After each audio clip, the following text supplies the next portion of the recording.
Bum bum bum bum bum. Yo, what is up, everybody? Welcome to the live stream for tonight. Um, Today's stream, I wanted to do something a little bit different, and instead of doing a lot of the Q&A questions, I was thinking maybe I will kind of do another live coding session for tonight.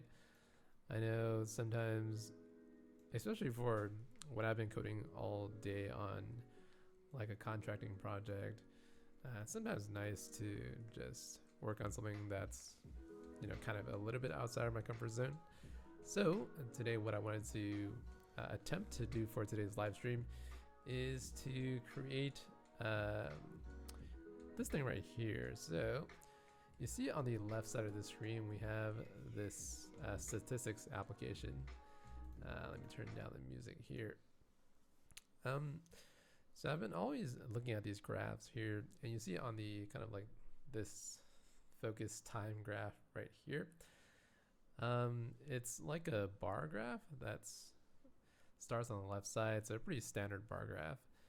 How can I actually try to explain what's going on here? Basically, there's a lot of different tall bars inside of this graph, and I wanted to actually attempt to build this out for you guys. And I'd actually done something like this in another project like a long time ago. Let's see. Okay, so people are coming in today. Are we going to build this tonight? We got the one ear audio going again. Okay, so let me fix the audio really quick here, and then I will start coding right away. So if I can remember correctly, the way to actually fix this is to go to properties. No, that's not. That's mirror. No, here. Okay, maybe no. Down mix to mono. Okay, so that's what we want to do. Mono audio. Let's see if I bump this up to 200. Okay. Yeah, what's up, guys? So what am I going to do? We're going to try to build out the bar graph on the focus time area of the application that you're seeing on the left side. Hopefully everything's okay. Didn't expect a live stream. This guy's the best. Yeah. If any of you have any questions, feel free to ask them on the stream. Probably not going to get to any of the questions because I am going to be busy coding for today's video. I don't expect too many people to show up for today's stream, so I'll try to do my best. We love, man, need more. So cool. All right, so here we go. Something else that I've been playing around with is this editor called AppCode. If you can see the screen right now, this little dialog box is part of AppCode, which is a, what do you call it? An editor, a iOS application editor that allows you to create apps using a different type of like syntax editor, which I find to be better. But yeah, I'll show you guys what it looks like. So, very standard. You can create any application using AppCode. So most of this stuff I never really touch. And there's a single view app here. I'm going to double click on that or the next here. Let's see. I'm going to call this the focus bar chart. And I think all of this is okay. I don't really want the UI test, and I'm going to just hit finish here and save this somewhere inside of my computer. You guys are pretty familiar with how this works by now, right?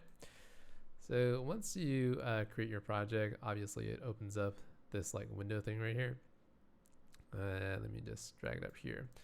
Okay, one of the things about AppCode that kind of sucks is that it takes a while to kind of just load up the Swift libraries. So here you go.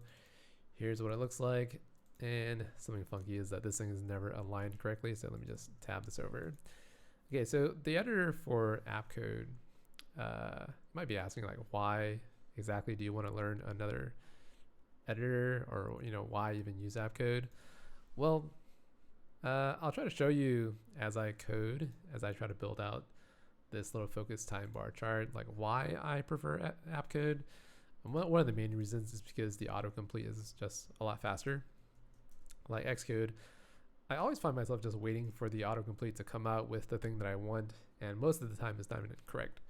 So that's kind of the problem. Inside of this guy, you kind of want to hit this and select whatever similarity you want. I am going to use the XR, which is this one right here. Hopefully everything's coming through in the stream. So here is the play button.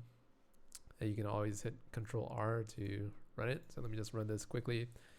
Again, I'm on a pretty fast computer, and somewhere down here you'll see that it's processing, and then it finally launches into the assembler here. I'm not really super recommending that you download AppCode, but this is an alternative to Xcode if you don't want to see all of the non-important Xcode things. Another nice thing about this IDE is that on the very top here, you don't have that huge bar. So I don't know, I feel like Xcode has a lot of things that I don't really like about it. But as I use this AppCode more and more, I don't know, I kind of find things that I don't really like about AppCode either. So increase mic volume, please, can't hear you. Okay, so okay, I'm gonna turn up the audio now. Can't hear you. Really? What happened? I thought everything was okay. Okay. Okay. Volume's fine now. Maybe I'll just turn it up just a little bit more, and all right, I'll leave it here. Okay, so I do apologize if the audio is not coming through, but I think I'll just stop rambling about AppCode for now, and then I'll start actually coding. So let's see. And I guess one last thing I'll say is that live coding is always pretty hard to do.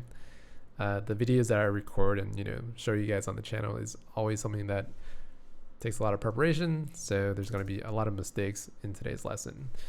But anyhow, I'm going to focus on building out this focus time bar chart, and I'm going to open this up on my screen because I can't exactly see the output on OBS. Xcode is greater than AppCode. My personal preference. So yeah, anyhow, let's kind of just go through a couple of things about this bar chart here. One thing that you want to realize is that the bar chart, right? So here's the bar chart. If you want to build this thing starting out from left to right, there's a lot of different ways of doing this. I tried initially to use a collection view that is horizontal. And I guess that's fine. Yeah, I guess that's fine. But one of the annoying parts about the collection view is that you don't really have control of all of the cells. So from left to right, you have like 23 cells, right? If you want to control something like the animation on these cells, it's somewhat harder. So I don't know, I guess I can do it both ways for you guys, but I feel like, let's see, what can I say here? I feel like it might be easier with a stack view. But anyhow, I'll try to do this really quickly just to illustrate what's going on here. So here's my view controller. Here is my stack view. So whenever I type in this guy, I already feel a lot better. I don't know. Xcode is just, I always talk about this, but I just really hate Xcode. I don't know if that's a good thing to say because, I focus on Xcode so much. But let's see, space is for, I don't really use storyboards. I don't use zibs. I don't care about interface builder. So all I want to see is just lines of code. All right. So here's my stack view, and I want to say something like add arranged subview. And let's see, I'm going to say 0 dot dot dot less than, let's say 23 dot for each. And here, I think that's what I want to do. So what is this guy? Print out $0. I think I can do that. All right, cool. So I'm going to execute this, and you'll see that, let me just stop and rerun. So placeholder here, so you can't really keep this guy and this guy. So let's kind of get this out of the way here. That, and let me comment that out.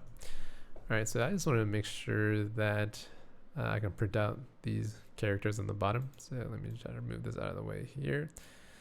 You can see that I'm now printing out these numbers down here. Right, so all this stuff is down here. And should be all right. All right, so next thing I'm going to do is for my stack view, let me try to do this here. Stack view, add arrange sub view. Oh, hello, DMI Tricks 007, James Bond. Can we one day cover animating collection view cells using constraints, shrinking and expanding a grid of collection view cells, landscape and vertical layout adaptation or adaptation? Thanks to 10. So if you check out the AppStore course, which is linked down below, we do the animation. So is it here? I guess I don't have it on this simulator, but we do the animations on the AppStore course. So just make sure to check out the course link down below, and you'll see you'll see what's available. But anyhow, let me focus on this here. Yeah, thanks DMI Tricks for the donation. I do appreciate it.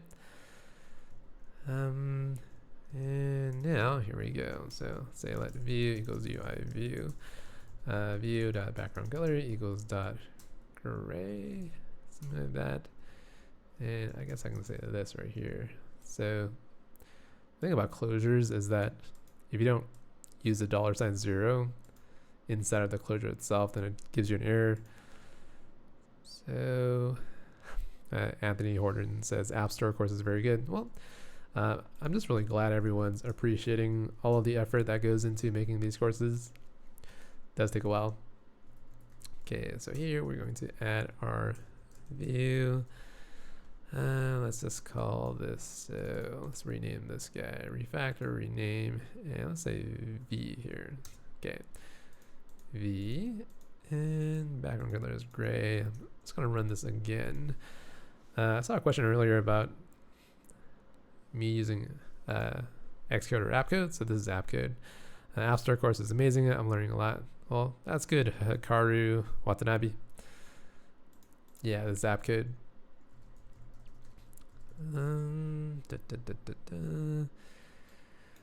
All right, so that looks good.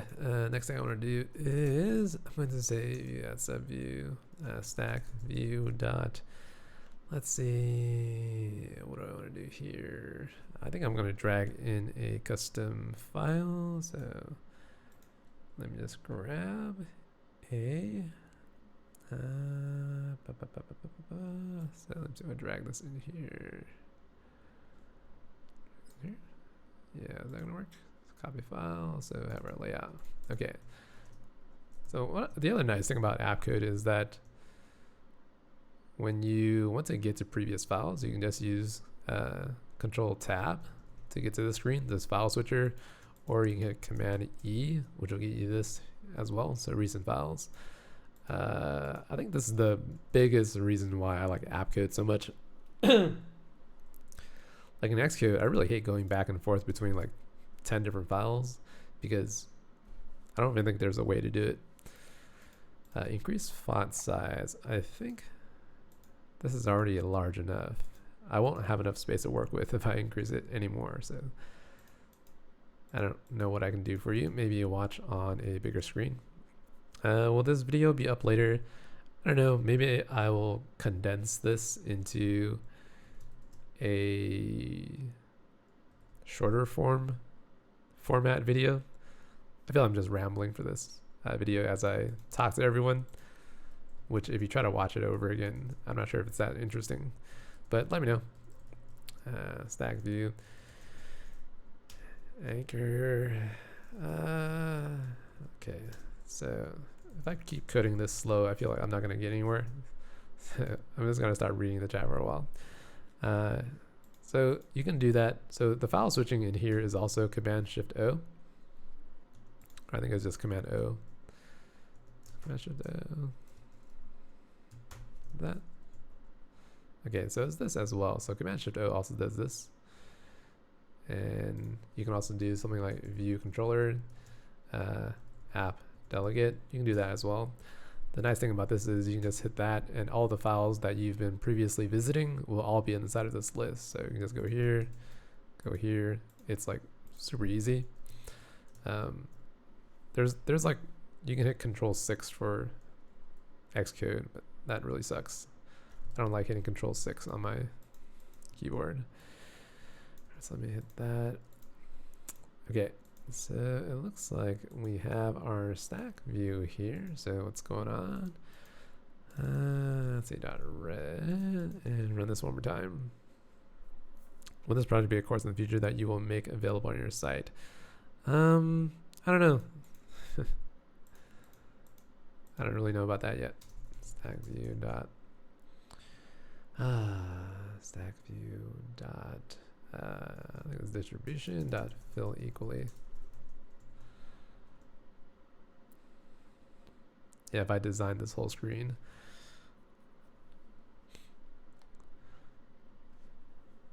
Yeah, this is a really nice screen. I have a couple of apps that kind of have this display, but I don't know. Trying to build this out will take quite some time. So here's kind of how our chart's going to look like. What I'm going to do is I'm going to place it a little bit cleaner inside of the view controller. So you can imagine if you want to anchor it on the view controller, you can use the save area guide.top anchor. Leading view.guide, bottom anchor, view.trailing.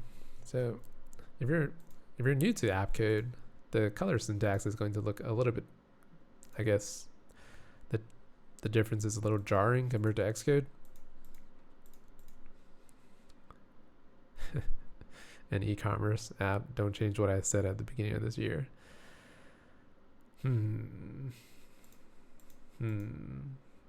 So think about the apps. So I find that it's really difficult. It's very time consuming to record all these courses.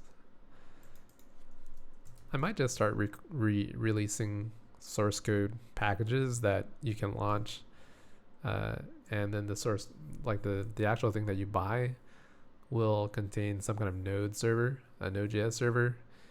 You just have to launch it and then launch the iPhone app and try to work with the node server. I'm not sure if I will make any videos for that, because trying to make a full e-commerce course is gonna be, I don't know, it's gonna be like a 50-60 video course. And yeah, let me try to make sense of what's going on here. So padding, it's top, let's see, 16, and I think I want to give this a size, and it's with 0, let's see, 300. And well, let's see what this does. Okay, I don't think I want to use this, so we're gonna use nil. I think laying out things in iOS is probably one of the least interesting things that you can do. I don't know, maybe that's just me. So 8.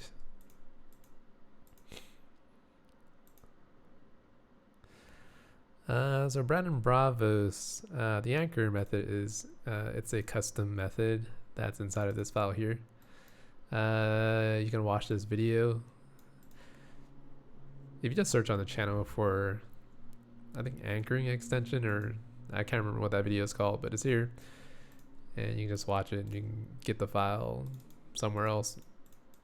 I don't know, this file's everywhere. Someone even stole it and posted it on their own Twitter account, which is kind of hilarious. All right, so now that we have something that looks a lot better, right? As you can see, if you're not talking, if you're not doing a live stream and you're actually coding, writing out these couple of lines doesn't really take that much time. So, whatever. Hello from India. Hello, everyone. Looks like there's a lot of people joining the live stream. I'm not really sure why. I guess people want to see how this live stream is gonna go.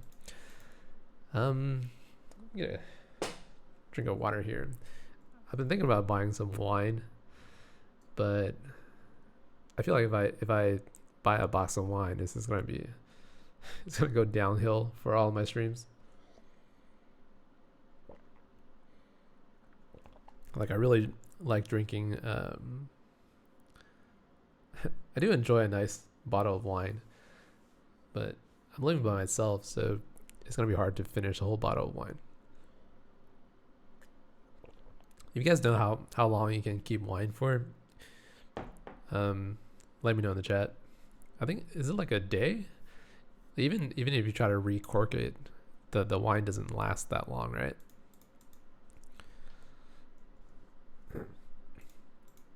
Yeah, maybe I'll give you guys a PO box and you guys send me a box of wine. How about that? Does that sound like a good deal? Anyhow, let me do this here. So UI color, no. UI color, white, 0.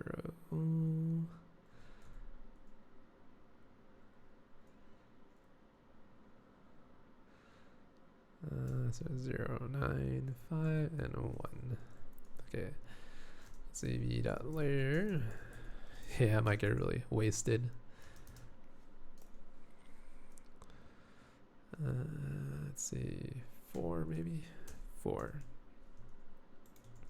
So right now I'm going to try to draw the background for the actual bars. So that's what it looks like. And obviously if you try to expand this a lot larger, it looks a lot better. So, here's what it is. And let's bring it back down. Okay, so what else do we need to do here? Now, all right, so what are we gonna do?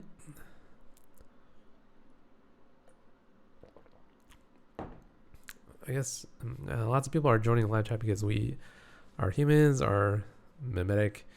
We learn things easily by watching someone doing things, actually rather than someone just directly teaching. That's true. Hopefully you guys are here to just chill, relax, watch me struggle for a half hour trying to draw this super easy bar chart. I'd probably do this in like 10 minutes if I wasn't really talking. I can already feel myself losing my train of thought.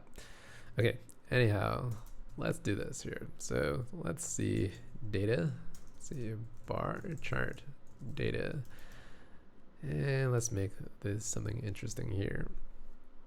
So, there's a lot of different ways to start mocking out data. This is probably very similar to an interview question, actually. So how would I actually mock out this data so that I can, represent these bars here? So this green one, I'm gonna call this a 100% height, and this is probably like 60%. So the way I'm going to mock the data is to just use values from 0 to 1. So for example, I can use like 0, 0.6, 0.6, right? 1, 0.3, 0.25, 0.75, 0.3, and so on and so forth. So that's kind of what I'll do for here. And the next thing I'll do is for each one of these like gray views, so this guy is actually a gray view, right? So refactor, this is our gray. What do you call this? Is it gray track? Is it a track? I guess track is kind of confusing because you have music tracks. So I'll call this gray bar view. Whatever. That seems to make sense to me. Let me read this Chinese out in the best way I can. iOS 今年死了，找不到工作了，在中国国内。And iOS 今年在中国找不到工作了。I don't know. Is that true? It is morning in Asia from Pakistan. AppCode has refactoring? Going to switch right away. I feel like AppCode's refactoring. It used to be really good. I think Xcode's refactoring is just the same now. There's probably a couple of different advantages for the refactoring in AppCode. But anyhow, so the gray bar view and let's say the colored bar view. UI view, colored bar view, background color equals, I don't know, let's say red for now.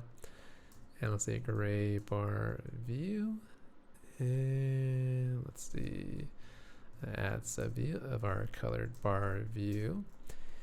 And what else can I do here? Colored bar view.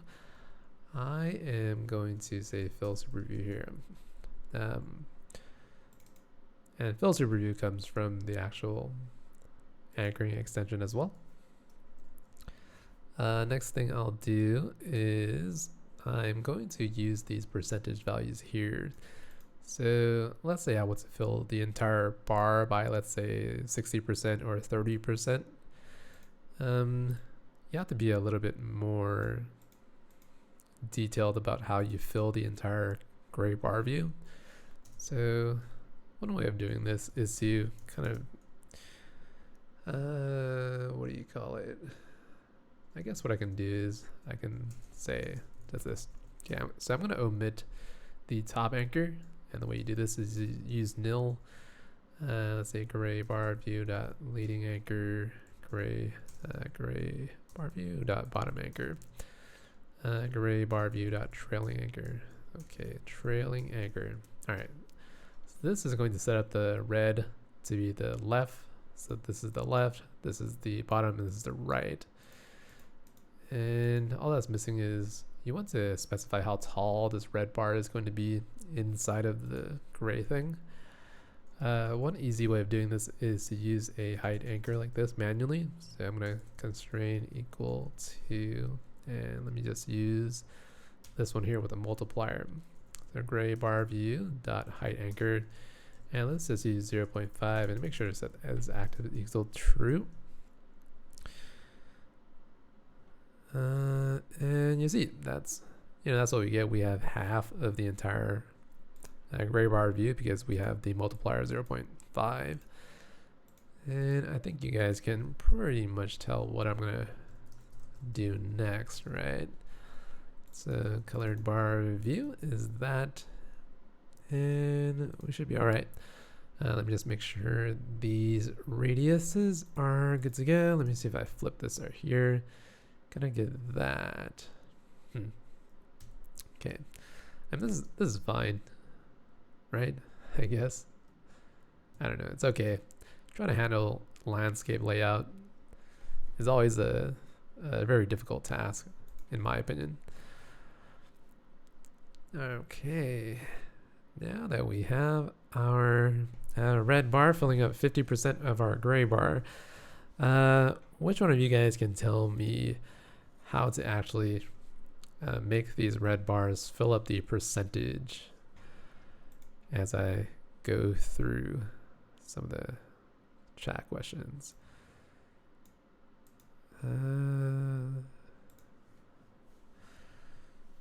有中国大陆的嘛? Is this Android Studio? So this is actually it's very similar to Android Studio, but it's called AppCode. So a company called IntelliJ, they make this. They make this program.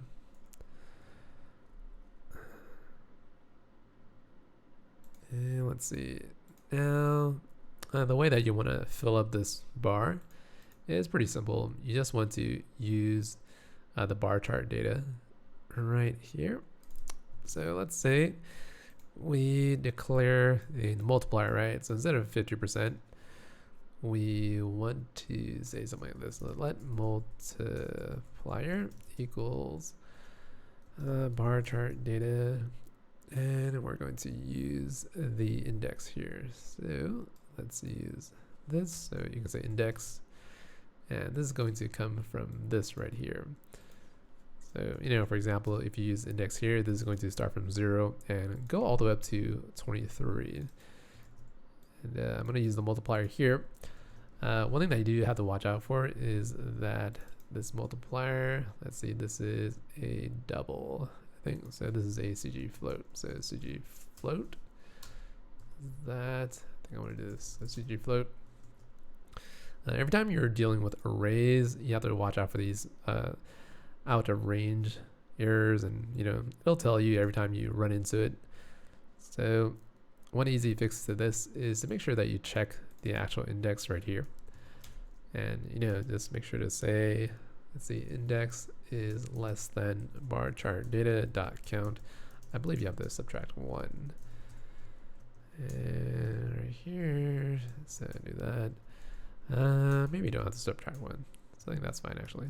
So let multiplier, so multiplier, let this guy be a CG float instead of here. We will actually take care of that, else multiplier equals 0. I think we can do that. Now that we are good to go, we can see that the data that we supply to the actual bar chart data will render out correctly inside of this graph here. And, you know, this is 0. I don't know, make this a little bit more interesting. 0.4, and you can draw this until you're happy. So 0.2, 0.35, 0.9, 0.8, you know, whatever. That shouldn't work, and you know, you don't really want to use this 23 value. Let's make this a little bit better here. So bar chart data count, you know, whenever you apply this, you don't really need this check anymore, right? I don't know, maybe you do, maybe you don't, whatever. Okay, so here's what the bar chart looks like now with, you know, this amount of data. I don't know, this doesn't look all that great. What do I want to do here? So you can actually give these a width value. So what I mean is you can actually do this here. So all these bars are actually these gray bar views. I don't know, maybe this is a little too into the weeds, but you can say with anchor, or maybe just call, let's see, constrain width. You know, you can give this a value of 8. So this also comes from the UI view layout extension file. Once you do that, you can run it again, and let's see, what is it going to do? It's going to give you a lot of warnings down here, and you want to make sure the distribution is not filled equally. Once you do that, you should have most of the bars be a width 8 like that, and the final one that's inside of the horizontal stack view will take up the remaining space inside of the available left and right width.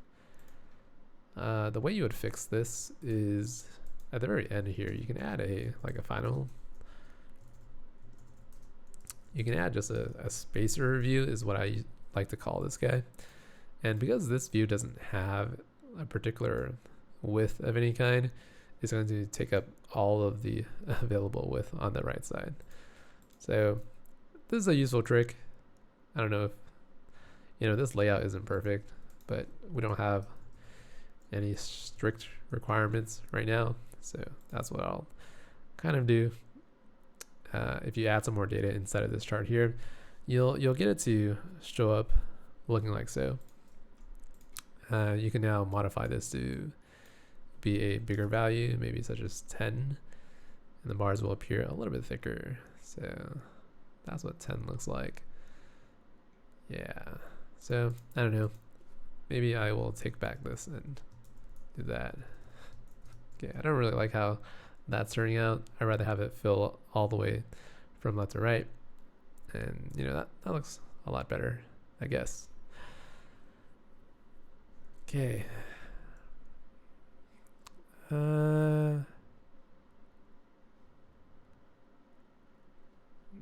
No one can read the chat on your screen. Maybe remove. The chat's kind of there. I don't know. It's just hanging out. Whoa, that's not what I want to do. Okay, let's move this over here. Whatever. You guys can just live down here for now. Yeah, I am reading. It is there in the YouTube course. Yes.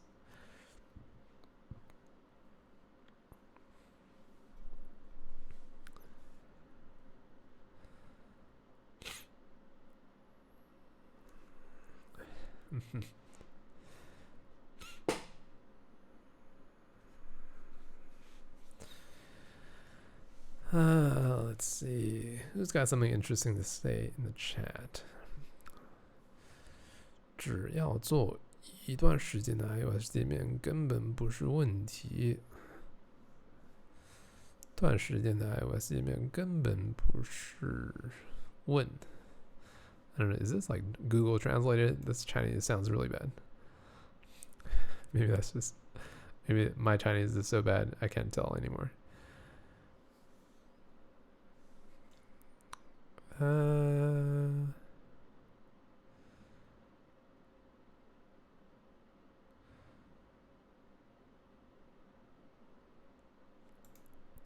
Okay, we have some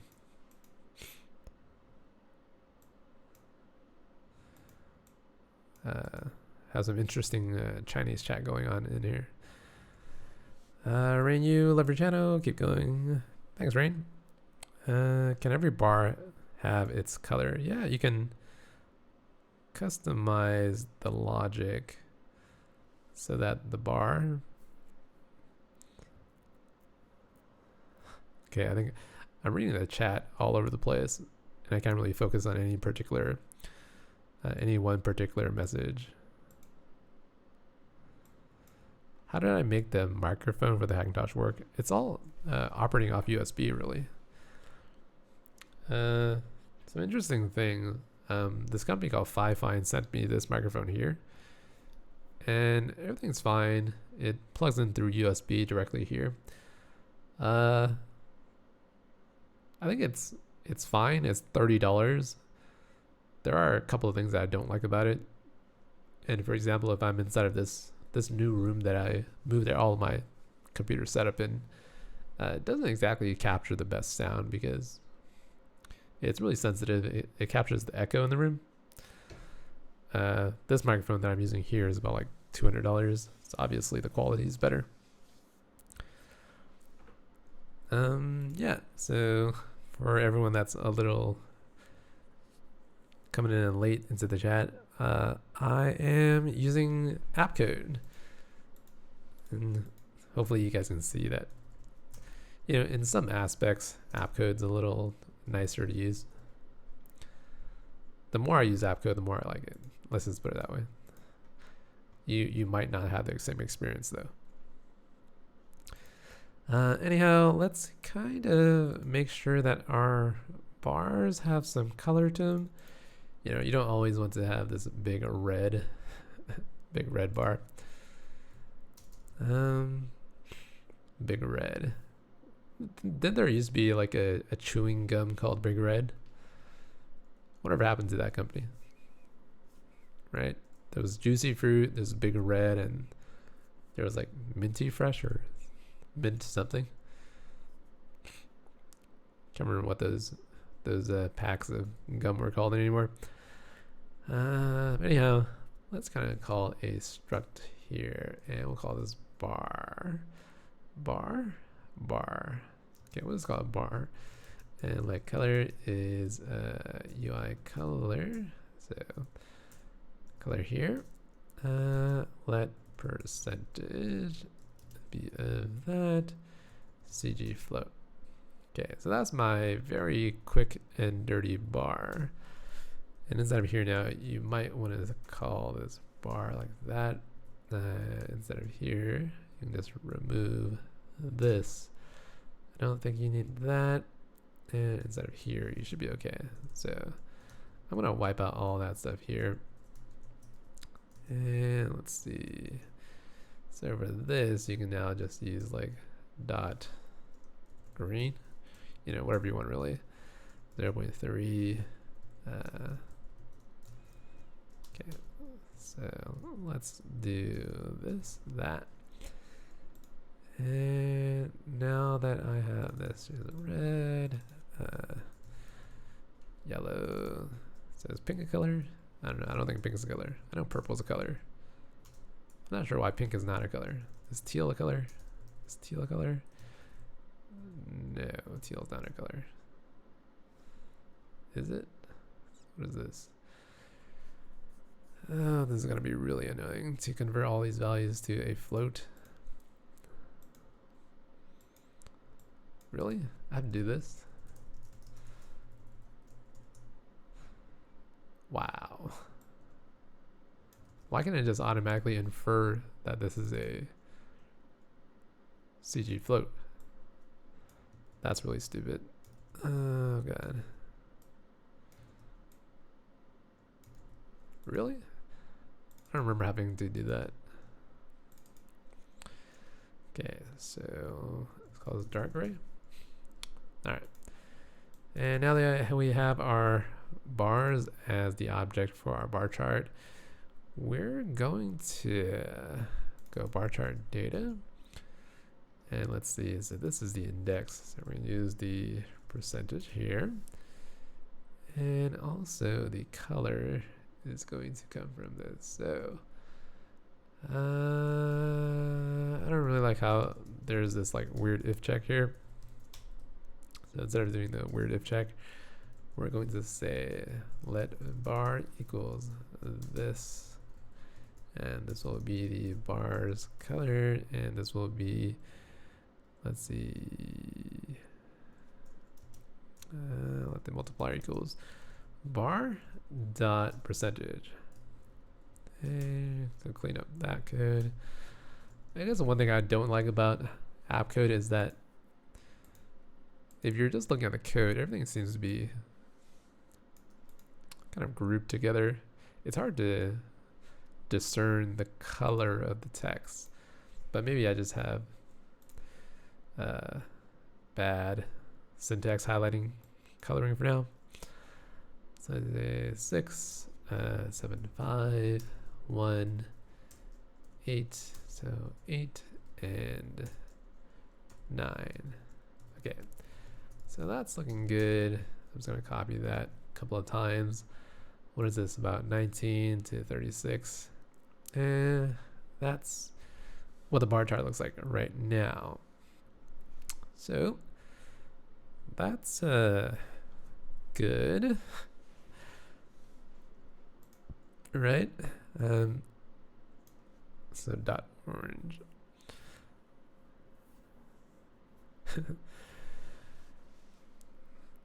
So how would you do gradients with the colors on each bar for the overlapping data?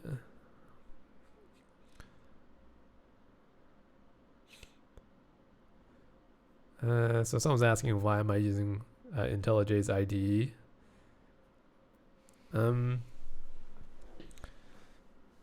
Well, I don't know. I don't really like Xcode that much. So when I'm not coding for like an iOS project, I'm always using either Visual Studio Code or IntelliJ, Android Studio, or I guess that's pretty much all I code in. And again, I just find Xcode. Xcode's autocomplete just really sucks. If you've only coded in Xcode and Swift, once you move into Visual Studio Code and IntelliJ, you'll notice how bad Xcode is. Trust me. Everyone, I guess not a lot of people tell me that, but people that have never coded an iOS app before, that have experience doing other things, whenever they move to Xcode, they like it a lot at the very beginning, and then I feel like it's hard to, I don't know. So one thing I hate about Xcode, let me just kind of give you a brief example here, is that whenever you create a new file, you do this, right? You just say Swift file, and just create a new file. So, here's my sample collection view controller, right? Just hit that, and you get a new file. When you're inside of Xcode, you have to go through 5 different, I don't know, is it 2 different screens to get a new file in? And I don't really like doing that. Maybe, creating a new file shouldn't take more than a split second, but Xcode goes through a lot of the animations that takes forever.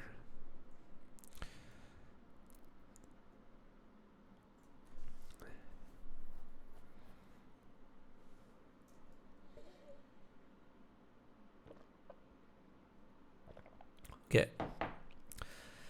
So here's an interesting question.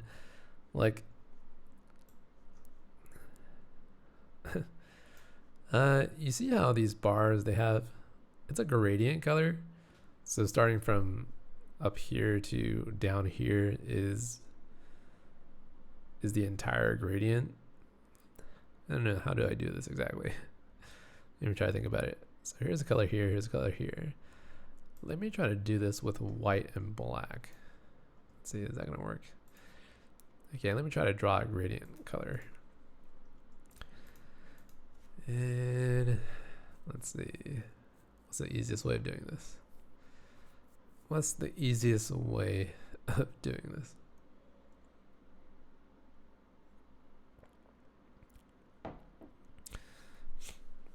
Yeah, one thing I hate about AppCode is that it constantly crashes when I try to launch the app onto my iPhone.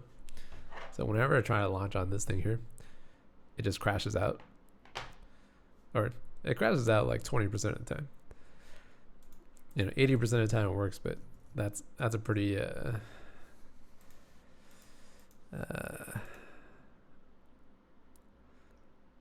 pretty significant crash rate. Okay, so I'm trying to think about how to draw this gradient now. And while drawing the gradient isn't hard, the thing about gradients is that you use a layer to draw it out. And whenever you have these layers, let's see, what can I do here? Okay, so here I'm gonna do something. I'm gonna try something. So see, we have a color bar view here. What I'm gonna do is I'm gonna create a new class. So class, and here's a gradient bar view, UI view, and layout subviews. Okay, so inside of here, okay, how about this? So init.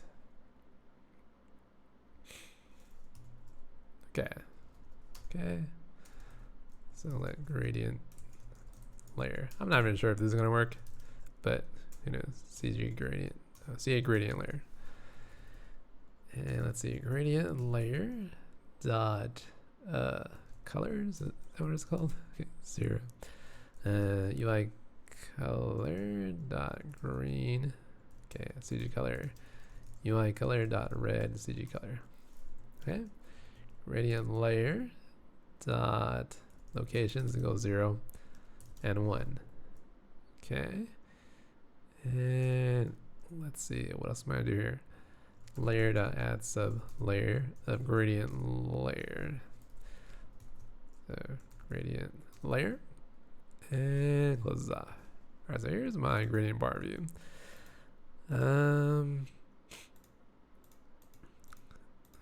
Let's see. I'm gonna say bounds equals frame. Okay. Gradient layer that bounds equals frame. Okay, let's see if that works. I'm gonna use my gradient bar view instead of this regular bar view now. And let me just remove the color here and use this. I have a bad feeling that this is not gonna work. Okay, so instead of here, let's say required nits fatal error. Is that what this syntax is? Okay, I think it's like coder and is it coder? A like decoder or something. Or is this coder? Let me see, coder.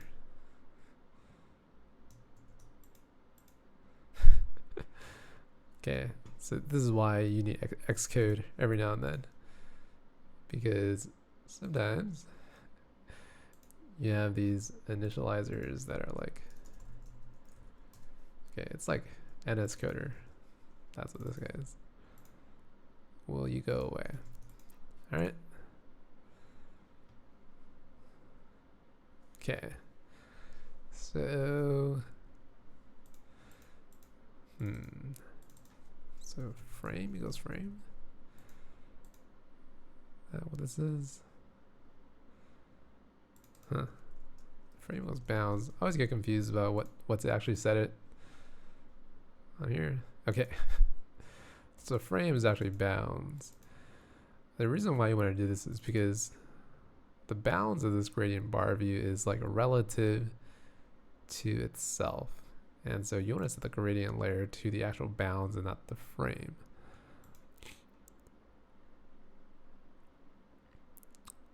Yeah. Hopefully that makes sense. Like every time I run into this problem, I guess what I have to do. Eventually I get the right thing. Okay.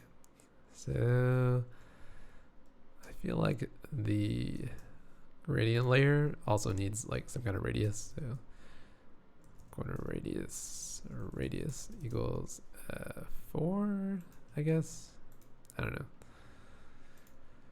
Let's kind of see. So that's what 4 looks like. If you increase that a little bit, or if you put more data in here, I don't know, like that, the bars will look a little skinnier. You know, something like that, whatever. If you want to control the gradient itself, you're going to have to introduce a set of colors. So, you know, for the bar, you might want to say color top and let color bottom. Yeah. Or do I want to make this an array?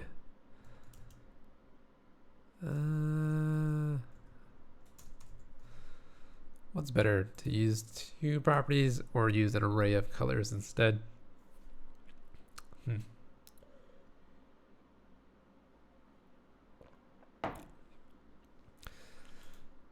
I don't know.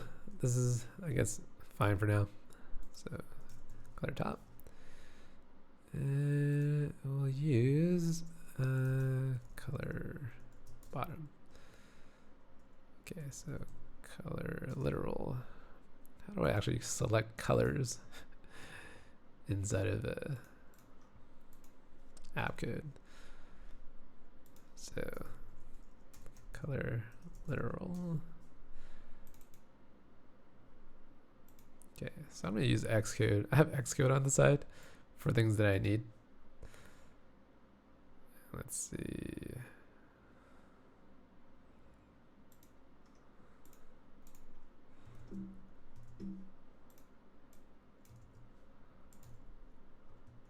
Okay. Okay, so I'm gonna use this for the color top. And then for color bottom. So if you can't see what I'm doing, I'm using this color thing.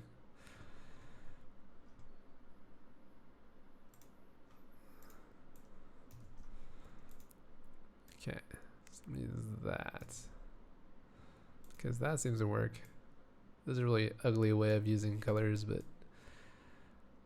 that's what I'll do. Okay, so we'll replace that.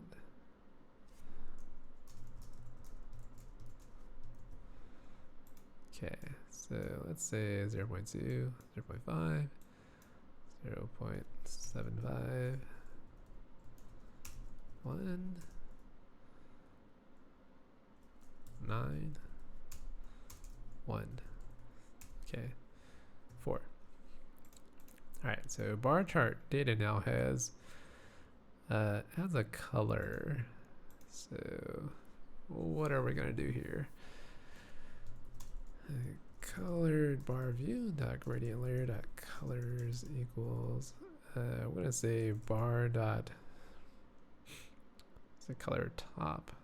So color top, I think that's CG color. Bar dot color bottom is CG color. Actually, I don't think I've ever done this before, but you know, this is kind of what it does. If you want like a different color scheme, you'll have to use different colors for these guys here.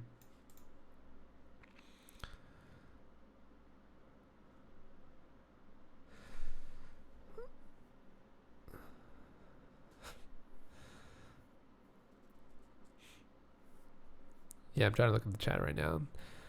I saw you making views programmatically with a closure, and I started doing it myself, but there's a reason to not make the views weak. Can it make memory leaks? Do I miss something? So here's what I find when people ask about memory leaks, they don't really know what they're talking about. So I'm not gonna answer any questions about memory leaks because most people don't even know what a memory leak is and how to detect it and how to fix it. So, you know, that's what I'll say for now. Let me just pull out a different color here. This is gradient, right? It looks so weird. Okay, so I'm gonna use this yellow color too. Use this yellow color for this. Oh god, this is so hard to read now.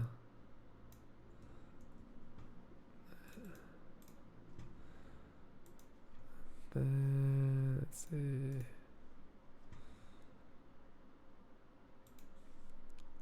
Okay. This is becoming super difficult to read.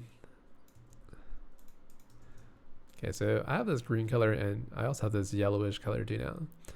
And that's what we get. So I'm gonna copy this a couple of more times just so that we can get these bars to be a little skinnier. And now you'll see what the bars look like here. Okay. If you want to support like a different color scheme, you just have to modify these color literals.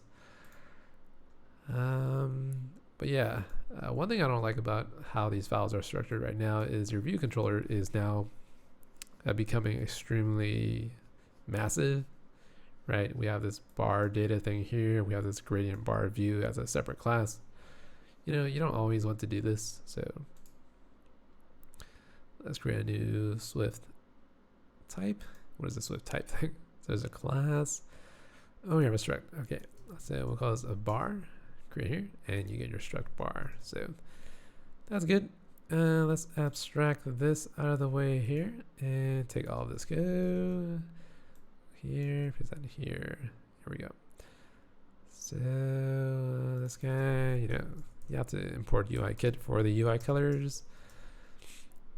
Let's use this. I don't know. I don't really like declaring variables outside of classes or outside of my model objects. So instead of using this as a thing here, what does it complain about? Bar has no init. Isn't that init right there? Okay, so static and let, that should fix it. And this also belongs inside of its like own class, so gradient bar view. I'm gonna take that. Let me just create a new file here. New source file. Let's say gradient bar view. Enter. Paste that here. First, you want to import UI kit here, and just tab back inside of here. So that looks good.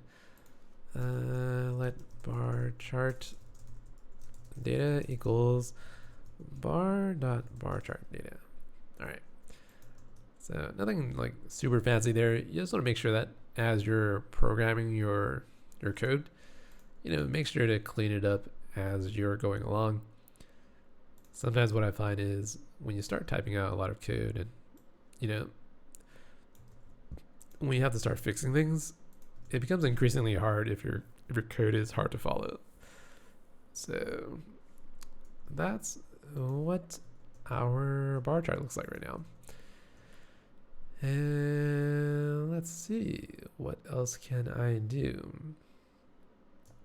So view controller, I think that looks fine. I'm just gonna drink of water here.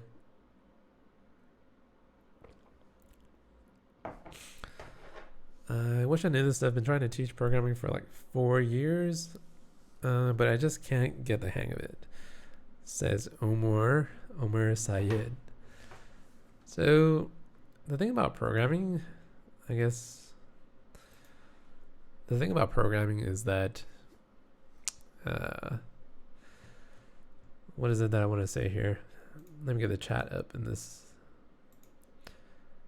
So that, enter here. So that's the chat.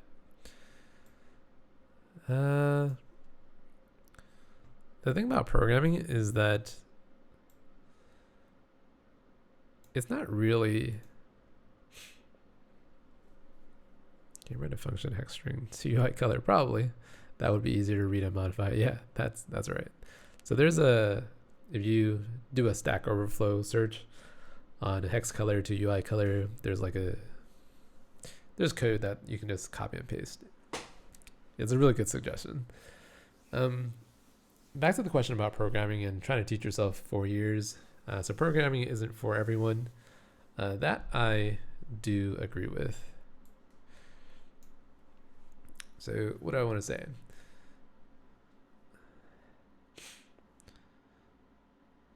So Kaz Van Gool. I'm trying to create segue animations programmatically, which I find really difficult. So AppStore course, link down in the description below. We'll teach you how to create the AppStore maximizing segue animation. It's like really simple. It's like 5 lines of code, I think.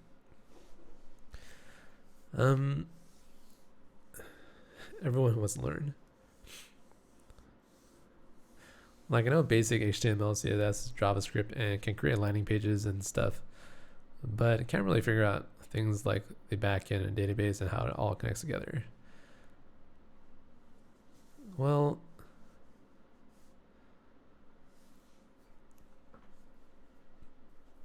I think if you're trying to teach yourself how to create a backend and how to create a database and hook it all up together through some kind of front-end REST API, trying to learn how to do that all by yourself is pretty difficult. I don't think I'd be able to figure all that out if I didn't work at like a company for like 5 years.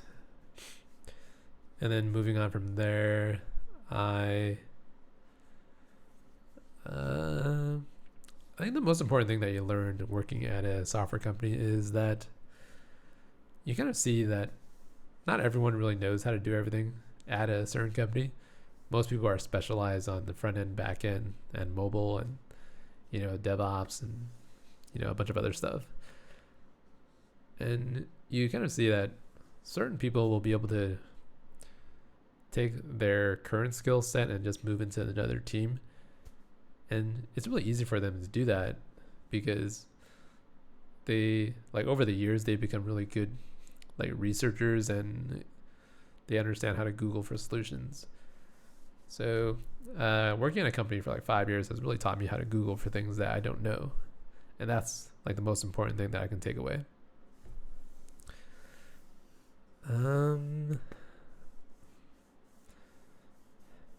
Yeah. And although it sounds like trying to learn programming for 4 years is a long time, but in the grand scheme of things, 4 years is probably what I would consider a small amount of time. Like, just think about how many years you've learned, or the amount of years you've studied mathematics, starting from what, like maybe second grade is when you learn addition, or my niece learned addition in kindergarten, which surprised me. And she's already starting on multiplications, and she's starting in first grade, or I think she's already in first grade, and she's already doing multiplications up to like 5s and 6, I think 5s and 6s. And I remember I learned multiplication when I was like in 4th grade, I think. And it seems like, so I guess my whole point of the story is that we started studying math, I don't know, altogether up to college. It's close to 15 years. And if you really think about it, our math really sucks, even though we studied it for 15 years. So if you compare it to programming, if you spend enough time just working on things, you'll eventually get better. But at the same time, if you're just spending your time spinning your wheels and not really getting anything done, like, I can really easily see that it's not a really fun thing to actually learn. I don't know if that makes any sense. It's just, I've seen so many people struggle with programming that if it's not for you, it's not for you. You can watch all of these videos from people telling you to join boot camps and, you know, be really jealous and envious of how coders will earn a lot of money. They'll join these large tech companies. If it's not for you, it's not for you. If you compare the occupation of software programmers to the rest of the world, what is it? Maybe like a 0.1% of the people on this earth are programmers. It's a very small portion of people on this planet that can actually do it. That number is probably growing, but if you're not getting it, then, you know, that's fine too. Would you recommend React and JS for front end? Yeah, probably. The Let's Build That App.com website is built all on React.js for the front end, and it was pretty easy. I don't think I would have like actually built out a website if I didn't have React.js to rely on. It looks like, as I was chatting away, we have an AppStore purchase. So Jeffrey Cheng, thank you for the AppStore purchase.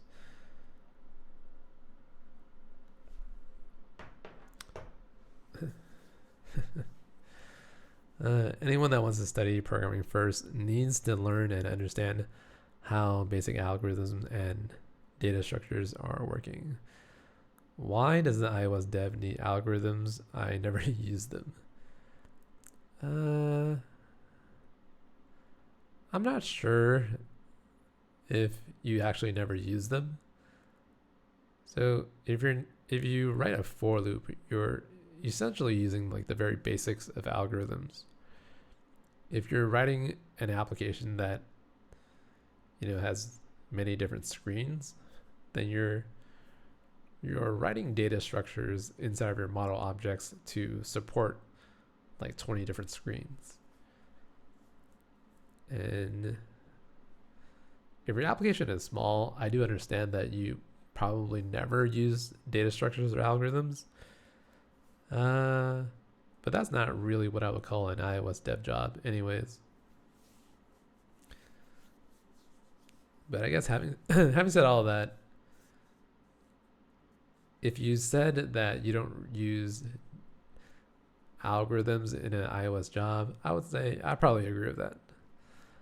I would probably agree with the fact that not a lot of iOS dev jobs actually use algorithms in the day-to-day. However, when if you don't know like efficiency and how to scale an application to like 50 different screens, then your application is going to be very buggy and very slow and not very performant. So eventually you'll have to apply the tricks of how to make your program efficient. And I know a lot of people that just like that don't know data structures will not know how to do it correctly.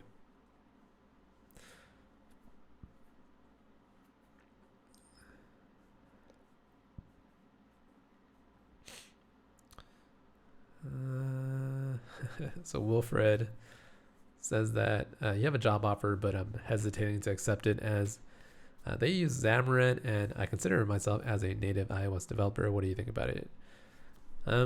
I would say that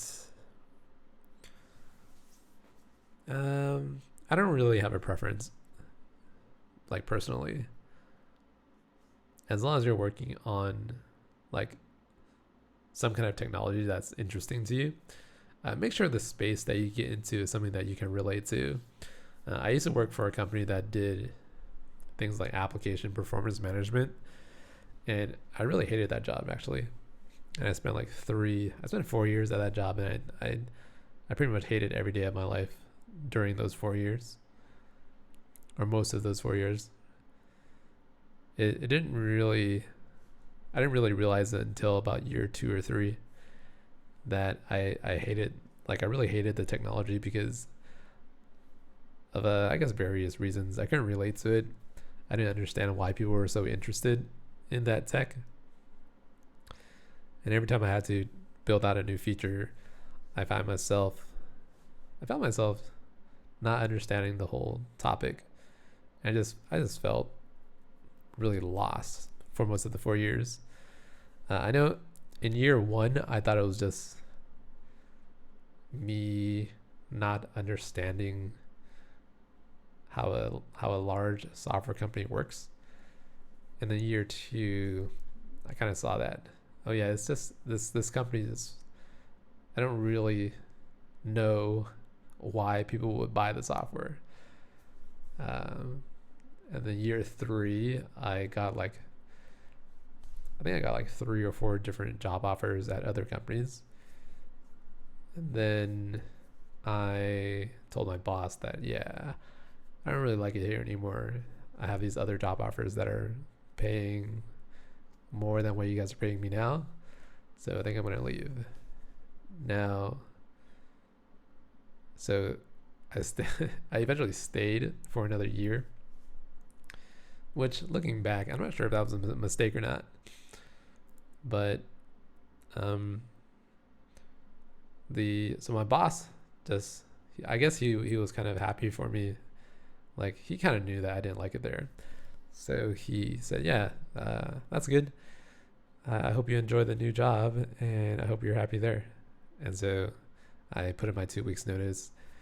And then the next day I got this email from the higher ups, the big boss. And he was just recently hired at the company not too long ago, and his most important task was to increase the headcount at the company. So he wasn't going to let anyone go, because his main job was to make sure that the company was hiring more engineers and keeping morale up. And seeing people leave is never a good sign. So he made a better offer than the other companies were offering me at the time. So I decided to stay. which for the additional year of stock vesting, it turned out to like make me. It was very profitable 1 year just to have all of that stock vest. If you guys aren't familiar with how vesting schedules work, basically a lot of the startup companies here in the Silicon Valley, they will offer you a large they offer you a large package deal of shares that you can eventually purchase, which is called what is it called really? So there's a 4-year vesting plan. Usually for the first year, you'll get 1/4 of the entire amount of shares that you can purchase, and then every like month after that, you'll just get 1/36 of what's left over. And so if you stay at the company for many years, eventually your entire vesting plan will be complete, and then you can purchase all 4 years worth of shares. If the company goes public, then you can sell those shares and you'll make a lot of money. Eventually what happened at the company I was at, it was acquired by Cisco, and then the shares became they became pretty valuable. And yeah, it was a good amount of money that I wouldn't have earned otherwise. So financially speaking, staying at the company for the good 4 years was really worth it. The amount of like soul sucking of working at a software company for another like extra 2 years, that was kind of miserable. If I had to do it all over again, I'm not sure if I would do the same thing. Like now, I don't know, realizing that money isn't always the thing you should chase after. But it's hard to fight against the golden handcuffs that these companies put on you. How many of you guys are familiar with the golden handcuffs terminology? Basically, I guess to put it in a nutshell, you work at these companies like, I don't know, like let's say you work for Uber or Facebook or Google, right? If they offer you like a 4-year vesting plan for a share of stocks, then you want to work there. You want to make sure that all your shares vest so that you can purchase them, right? At a very low price. I guess, for example, what'll happen is like you work at a startup, maybe the shares are worth, I don't know, $1, and then you're just hoping for the shares to be worth somewhere like $30 or $50. So when Facebook IPO'd, they were IPO'd at $30-ish. So you're working for the 4 years so that you can actually purchase all of those shares. Like let's say you have a vesting plan of 10,000 shares. So if you stay there for 2 years, you'll get 5,000, and you have to stay there for the additional 2 years to make the plan vest completely. So these are the golden handcuffs. And when you're in this state of this limbo-ish state where you know this company is going to go IPO, but you really hate working at this company every day. Like every time you wake up, you don't want to go to work. You know that you're going to suffer for the next like 10 hours at the job. But you do that anyways because you have these handcuffs on you that, you know, you've earned your right to have these shares. You just have to stay and suffer for the rest of the 2 years, and you'll get all of your shares.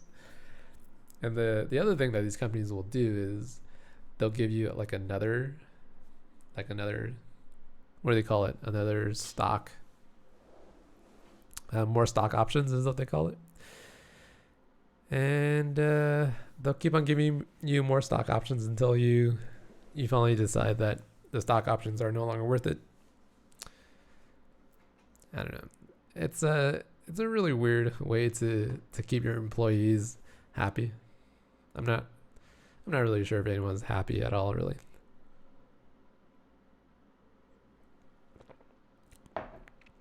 To be honest, I think most software developers really hate their jobs. but it's one of those first world. Is this a first world problem? It's like even worse than a first world problem. It's a first world, first tier privileged problem. It's a desirable situation. I want to feel it. Yeah.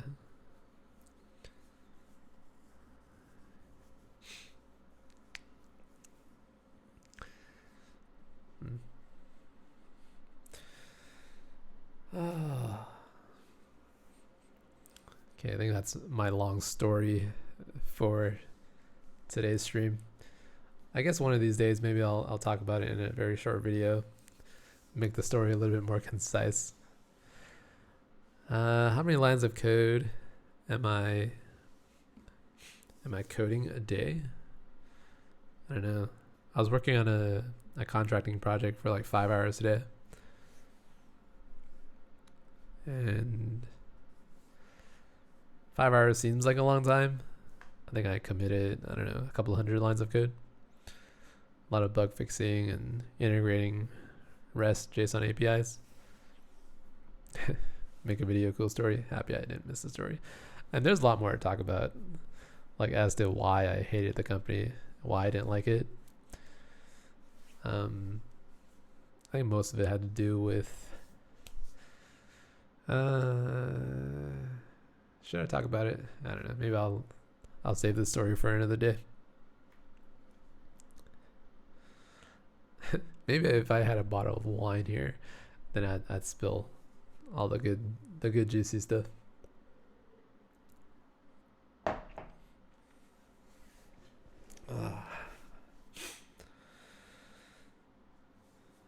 Permanent work or contract? Pros and cons.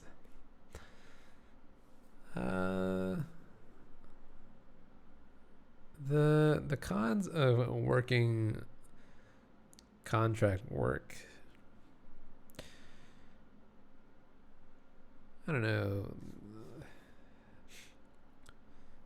So here's what I'll say about permanent versus contract.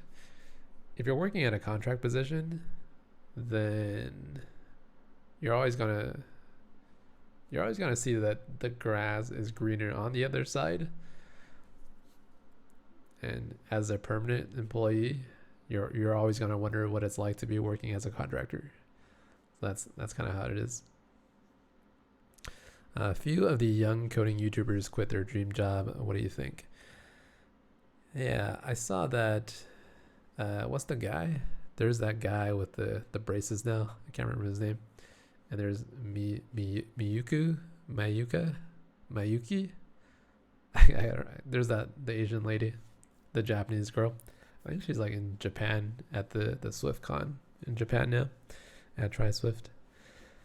Yeah, they decided to quit their full-time Swift developing jobs, and I think they're kind of the exception because they're both working at Patreon, and Patreon is like going in. They're experiencing a lot of political troubles. Let's put it that way. And so they both work at that company, and that company is just going down the drain. So they're kind of the exception. They're not really like quitting their jobs because of they're doing YouTube. It's because of Patreon just going down the shitter.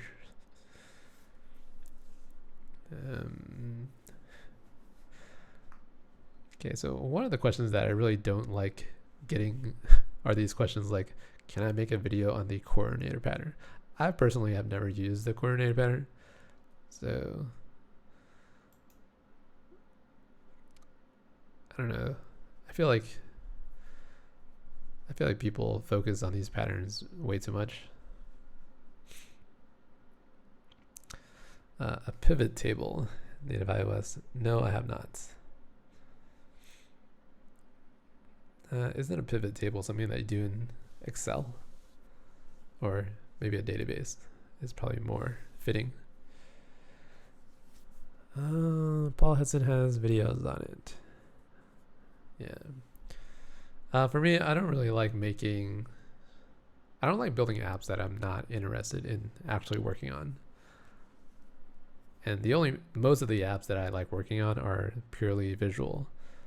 So, like a bar chart like this, or at least that's what I'm seeing on here. So bar chart, like I really like working on things that are like super like easy on the eyes, and you can show it to someone, they look at it and say, oh wow, cool, that was really awesome. How'd you create that? But yeah. Do I see myself coding for the rest of my life, or do you have any secret passions you might pursue?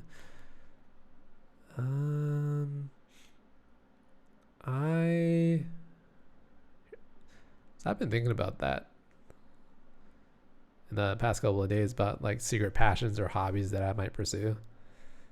I think coding has become kind of boring,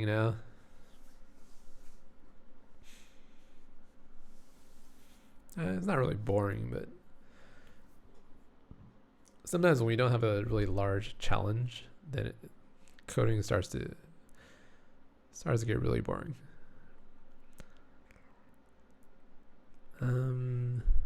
So just on the IDE, I'm gonna stick with it. So let's talk about the IDE for a while.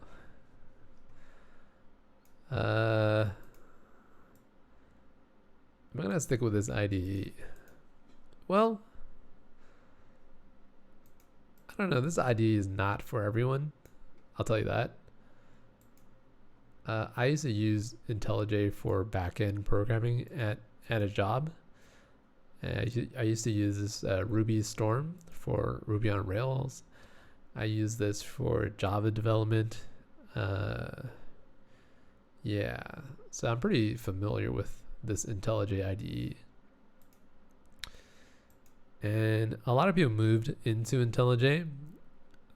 They moved on from Eclipse, the Eclipse editor, and they started using IntelliJ, and this is like 50,000 times better than Eclipse, in my opinion. Like Eclipse is really slow. This IntelliJ is just much faster.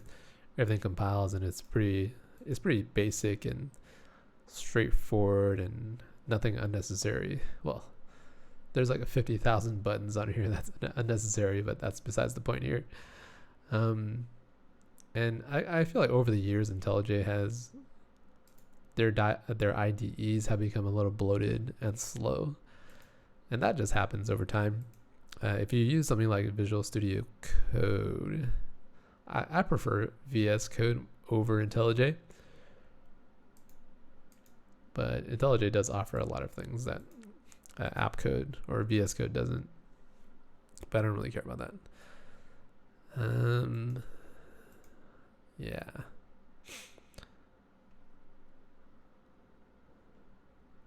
Okay. So some people are asking about generics. How about I give you a quick generic example that I always give people when I talk about generics. So if you want to use generics, an easy example of trying to figure out what the hell it does is to start writing out your own code. So let's say you have some generics. The most common one to actually talk about is this stack generic. And so you have the stack, right? And the generic is actually this T object here. So you can imagine like a stack being a line or like a queue. Is a queue a stack? No. Yeah, they're kind of different, but kind of similar, right? So a stack is going to manage like a list of things that you have to pop off of the top of the stack. So let's say var items, and this can be anything. So how do you define what anything is? Like some people will try to do something like this, any, right? And although this kind of makes sense, the problem with this approach is that if you try to use your stack, so let's say you're inside of here, and let's say stack of pies, right? And you can try to create this stack object, and you can try to create it like this, and the stack of pie is right here, you try to access items, it's actually an array of item objects. So that's the reason why you don't want to use this any. You want to use this t object instead. So let me show you. If you use this t instead of here, that means that this stack, you can actually declare like a pie object here, right? Pie. I don't know, how many slices of pie, int. Hopefully that makes sense. So this stack right here, you can just say stack, and you can say pie like that, and this will help you create a stack of pies. So now when you look at this stack right here, it's a stack of pies. You can say items right here. It actually tells you that it's an array of pie objects. So you can access it and say like append, and you just append new pie objects on here. So you say pie, say 5. I think you can do this. So pie is var. So I think you want to do this right here. So var stack of pies. All right. So this will allow you to append pie objects onto the stack. And let's say you want to create a different stack, right? Like a stack of people or a stack of cones. What's a good stack? Pancakes. Yeah, pancakes is a good stack. Oh, now I'm gonna start thinking about food, and I'll have to start eating something at night. Some pancakes, and type string. So let's create a stack of pancakes, right? And you don't want to have to create these like different stack objects. All you do is you create it using a pancake class like that. So stack of pancakes. You want to give this the actual name of pancake without the s. So now you can see that stack of pancakes. The items is actually an array of pancake objects. So the other way of doing this is to actually create these other structs. You can say something like struct pie stack var pies equals pie. That's right. And then for the pancake stack, you would do something like this. Pancake stack, and let's say var pancakes equals pancake, like that. You would create these two different objects that represent your stacks. The problem with doing this is that, let's say they have to share some kind of functionality, you would have to write the code instead of here, like pop top off stack as your function, and then perform your logic in here, and then you would have to do the same thing for your pancake stack. But obviously you don't want to write the same thing. If they actually do the same thing, you don't want to have to duplicate this code. So having this generic stack right here is a lot better. You just put it in here, and all of these stacks right here share the same code. You don't have to write any redundant code inside of your classes. I don't know, to me this is very simple and straightforward, but I know if you don't understand the idea of generics, it's like this is kind of magical. Yeah, I understand that this stuff is the generics, the idea of generics is not that helpful or not that easier to understand. It's super helpful, but if you've never tried to type out the generic syntax yourself, there's very little chance that you're going to understand how it works. So you have to try to type it out yourself. It's one of those things you have to sit down and start poking the keys and see what the generic is doing and how to create a new object with the generic, how to define the generic, and like if you don't do that, there's no chance you're going to understand how it works. So that's just me. All right, let's see, we are at the 1 hour and 34 minute mark for the stream.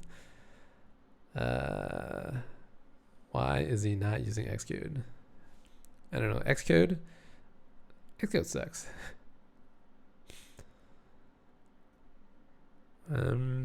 So we have, what's the command for showing your recent files list?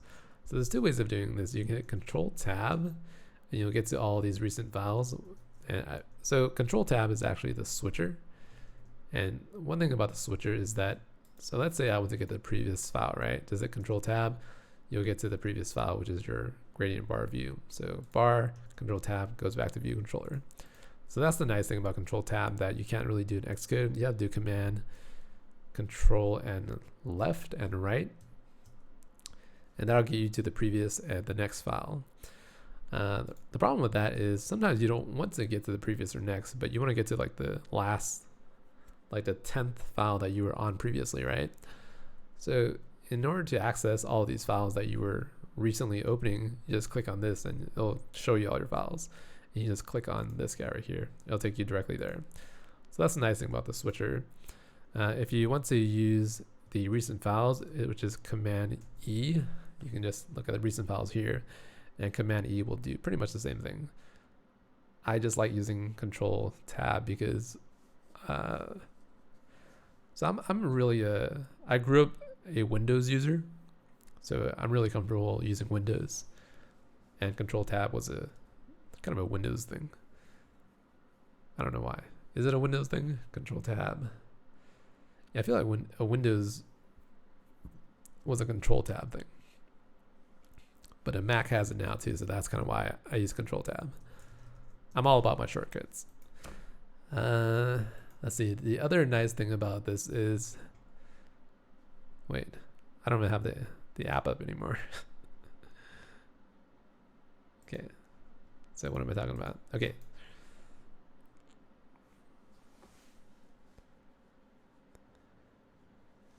All right.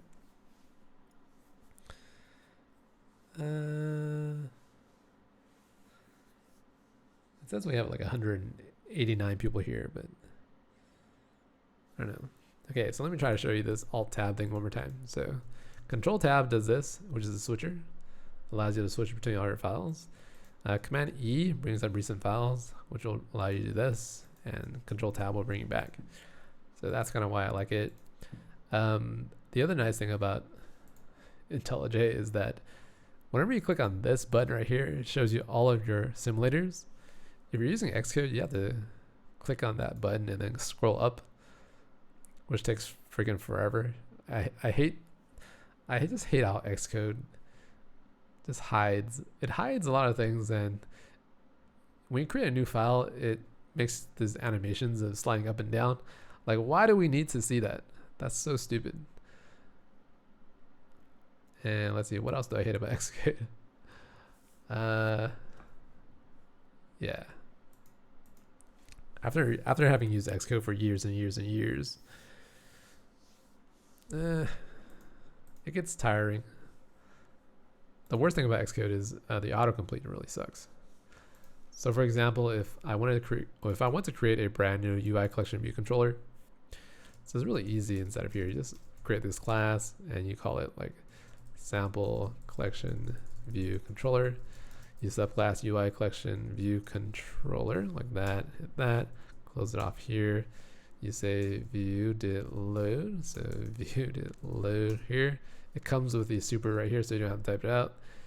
And everything's good. So, you know, you want to say number of items is here. You get that. You get this inside of here. Return, I don't know, 5.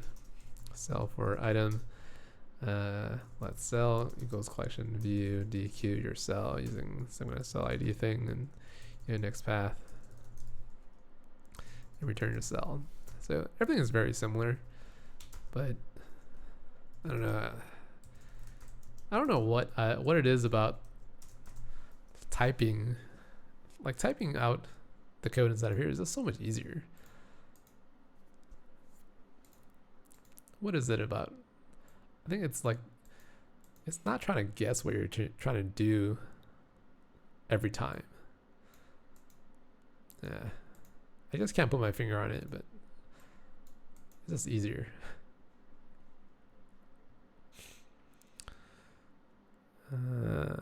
Xcode autocomplete is much better now. It's much better, but it's still pretty horrible sometimes. Can you still use the storyboard in IntelliJ? No, I don't think you can use the storyboard. So click on this. It actually launches Xcode to open it like this. and it brings you into the Xcode storyboard. So there's that.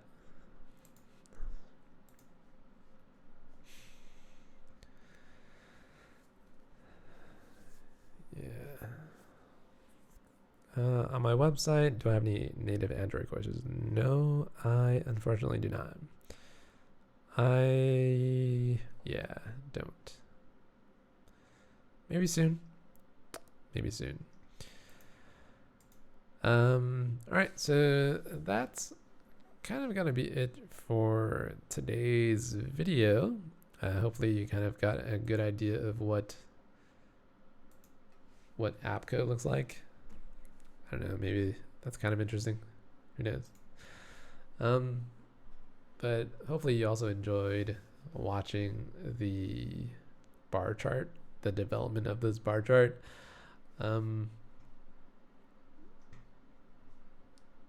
Yeah. Let's see if I can do this. Can I capture the simulators? Simulator. I'm trying to pull up the simulator here. Simulator.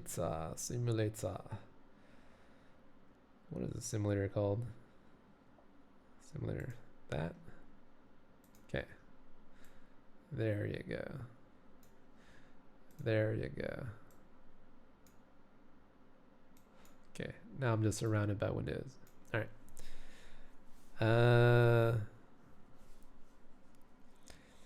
I might not keep making web development videos. I don't know.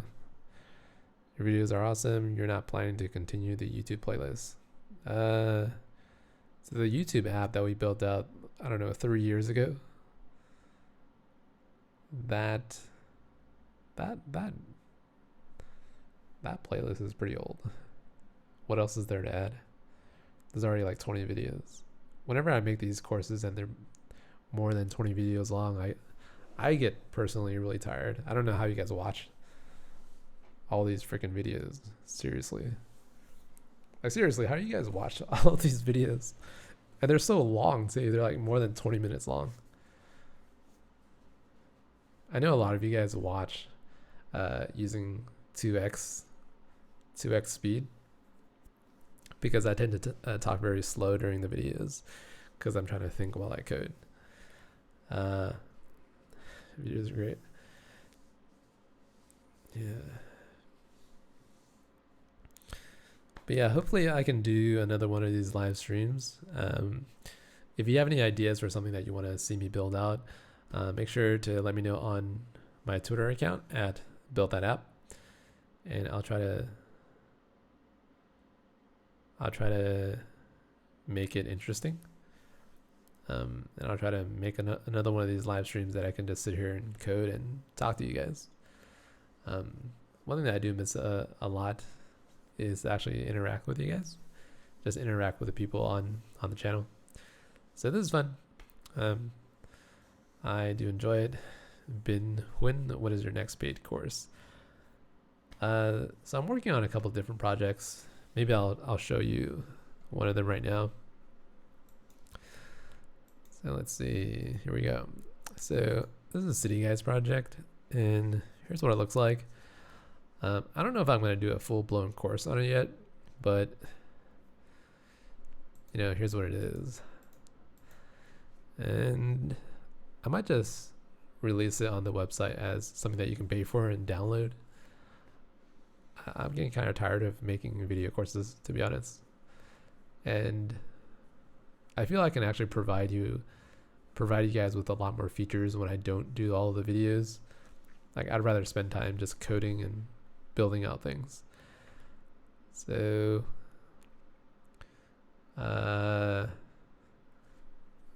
you know, what you can do in here is you can click this and it'll animate out.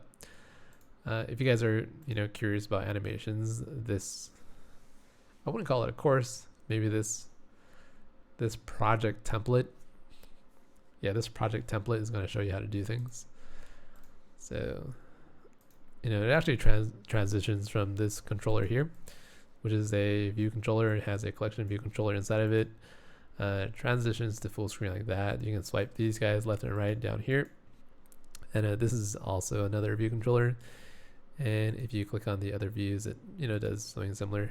Does that, slides up from the bottom, and this is the same thing for Dubai. So it's all animation. Whenever you want to transition from this controller to another controller, you can do this yet again, and it'll just keep on transitioning until you're happy with it. A lot of neat tricks, and I think you can click on that. And what does this do? I can't remember how far I actually worked on this thing. But yeah, these are all child view controllers that are added onto the parent controller, is what you call it.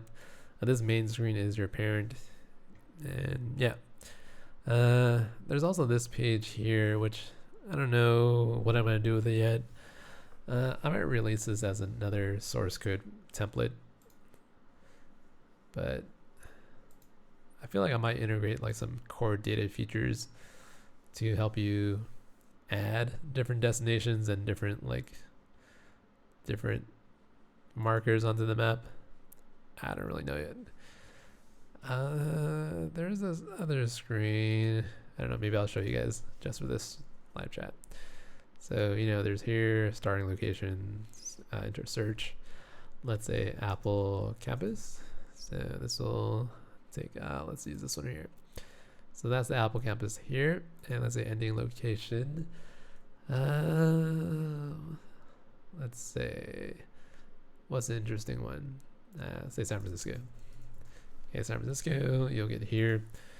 You'll get these two locations, and it'll pretty much, route these two places together. If you don't know how to do this, it's actually pretty easy, but I guess that's what it is. So clicking here, San Francisco, Apple Campus. You can literally search for anything. I think this might work, or maybe it won't. So San Francisco let's go to my alma mater, UC Berkeley. On that, so it goes from San Francisco to UC Berkeley. And you can drag the map. The simulator is really slow, but that's what it is. Meh. Am I still have the same Gmail address? Yeah.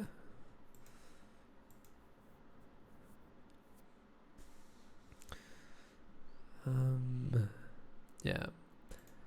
So I might release this as 3 separate projects. Not really sure yet. I have some other projects that I'm working on. Let's see. What else can I show? This one? This one? So I was working on the idea of dark mode versus light mode. So here's dark mode and there's light mode. Here's light mode, and that's what it looks like. So you can change it back to dark mode. So click on that. It turns out, I don't know, this is a little trickier than I had initially envisioned, but yeah, it's interesting. So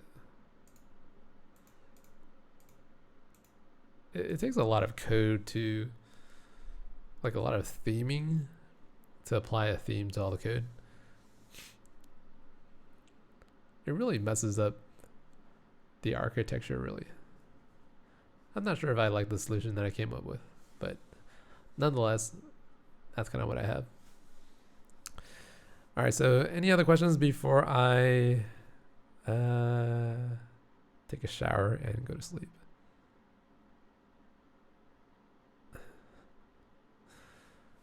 Yeah, hopefully you guys had fun in this stream.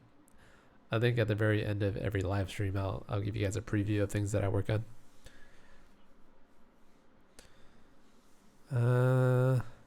What do I think about the future of Flutter? I don't know. Not sure. Not sure.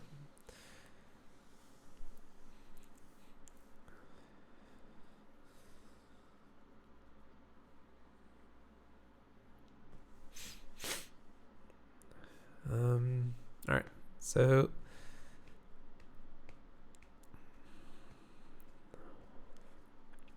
yeah,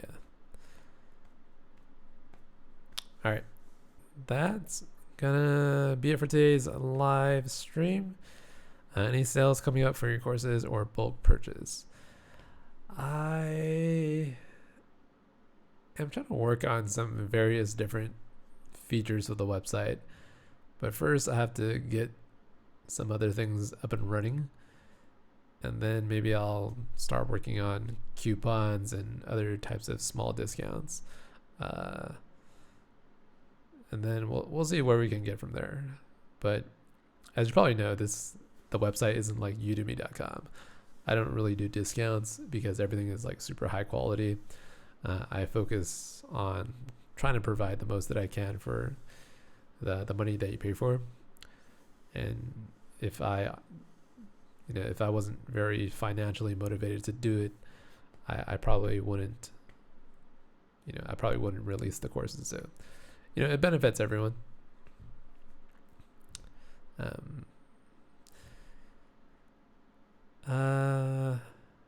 So I'll say the worst things that you can do as a Swift developer is to... What's the worst thing that you can do? Yeah, I don't know. There's a lot of bad things that you can do as a programmer. But I guess just keep working on it. The best thing that you can do as a programmer is to actually working on something. Just work on something. I know it's intimidating to see like this really long blog post and the guy describes to you exactly how everything's done. It takes like 30 minutes to go through. I know that process is pretty intimidating, but the more you do it, the easier it gets. So you gotta start somewhere. And if you have the impression that all software developers, like myself personally, if you think that I know how to do all this stuff just by myself, pressing on the keys and this stuff just magically comes out of my head, you're wrong.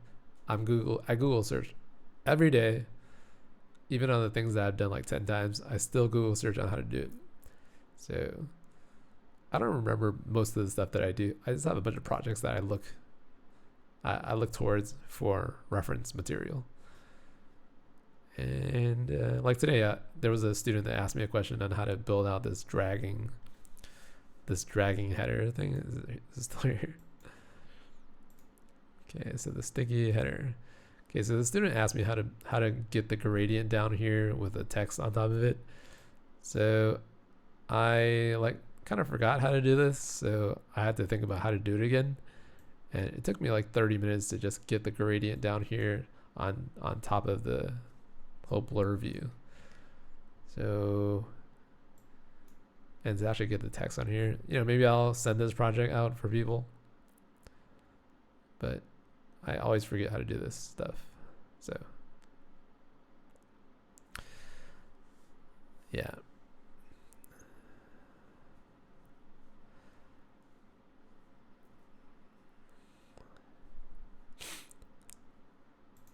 Okay.